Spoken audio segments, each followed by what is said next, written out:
Eh bien, bonjour à tous, c'est parti pour une partie 3 ou 4 de cette vidéo sur le DSL 3 de chez AP System avec sa panne matinale.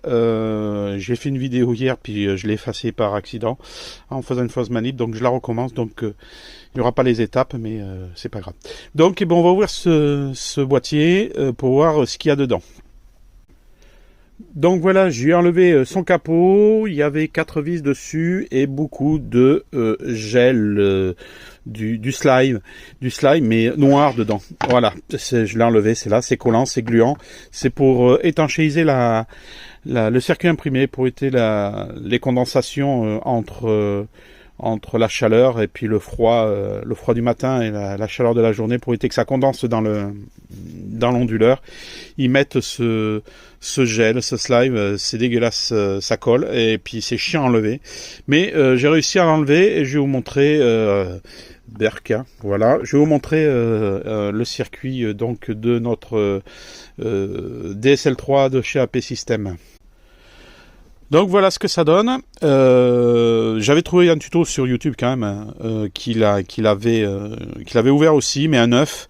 Il s'est moins emmerdé que moi pour enlever le slime qui est dedans, mais donc j'ai réussi. Voilà. Donc voilà ce que ça donne. Le circuit à l'intérieur. Ça aurait été bien que je mette un peu d'éclairage. Voilà, après j'ai mis de l'éclairage. Voilà ce que ça donne. Donc le circuit de notre DSL 3 qui a sa fameuse panne matinale. Donc là ici on a la partie AC, toute la partie secteur et onduleur ici. Et là ici on a toute la partie courant continu. Ça je pense que c'est les grosses selfs. Et puis tout un tas de petits composants autour pour gérer la synchronisation sur le secteur. Et là, on a l'antenne Wi-Fi ici et le module Wi-Fi qui est juste là, et l'antenne se branche là. Là, c'était noyé aussi dans le gel.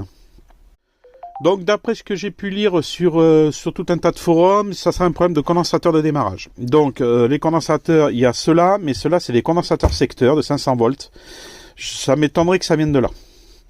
Maintenant, pourquoi pas. Et après, je pense à tous ces petits condensateurs chimiques ici, sachant que sur d'autres versions, ceux-là, ils y sont pas. C'est des résistances. Il y a plusieurs versions des cartes de DSL 3.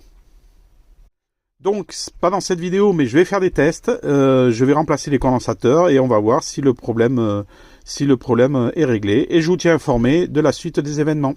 Allez, je vous dis à la prochaine pour cette panne matinale.